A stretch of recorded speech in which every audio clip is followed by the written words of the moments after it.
சேலம் மாவட்டத்தில் கடந்த சில வாரங்களில் மட்டும் 5 குழந்தைகள் காய்ச்சலால் உயிரிழந்துள்ளனர். இது தவிர சேலம் அரசு மருத்துவமனையின் குழந்தைகள் சிகிச்சை பிரிவில் தற்போது 150க்கும் அதிகமான குழந்தைகள் சேர்க்கப்பட்டுள்ளனர். மேலும் ஏராளமானோர் காய்ச்சலுடன் வருவது அதிகரித்துள்ளது. சமீப காலமாக வைரஸ் காய்ச்சலினுடைய தாக்கம் கொஞ்சம் அதிகமாக இருக்குது. அதில் பல கேஸ்கள் டெங்குவாகவும் மாறி வந்து ஒருத்தர் 2 பேருக்கு உடம்பு சீரியஸாகவும் ஆகிட்டுருக்கு. எல்லா ஃபீவரும் டெங்கு கிடையாது. டெங்கு வந்தாலும் உடனே எல்லாருக்கும் உயிருக்கு ஆபத்து வருங்கிற அவசியம் கிடையாது. 100க்கு ஒரு 80% டெங்கு வந்துட்டு அதுவாக சரியாயிரும். பயப்பட வேண்டிய அவசியமே இல்லை. சில 20% டெங்குகள் தான் கொஞ்சம் உடம்பு சீரியஸாக வாய்ப்பு இருக்குது. அவர்கள் பயப்படாமல் உடனடியாக ஒரு மருத்துவ வைத்தியம் பண்ணணும். டெங்கு காய்ச்சல் நன்னீரில் வளரும் கொசுக்களாலேயே பரவுவதால் பொதுமக்கள் சுற்றுப்புற தூய்மையையும் சுகாதாரத்தையும் பேணி காக்க வேண்டும் என்று மருத்துவர்கள் வலியுறுத்துகிறார்கள்.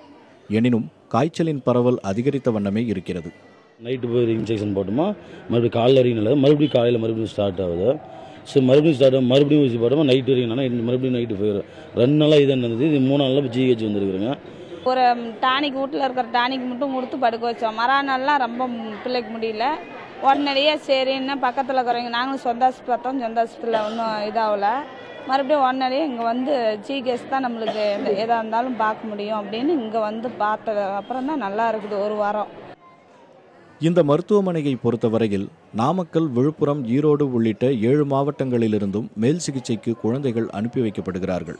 ஆனால் போதிய செவிலியர்கள் இல்லாதது அவசர மருத்துவ உதவியில் சற்று தொய்வை ஏற்படுத்துகிறது. அரசு இதனை கவனத்தில் கொண்டு சேலம் அரசு மருத்துவமனைக்கு கூடுதல் செவிலியர்களை நியமிக்க வேண்டும் என்பது எதிர்பார்ப்பாக உள்ளது. புதிய தலைமுறைக்காக சேலத்திலிருந்து செய்தியாளர் மோகன்ராஜ்.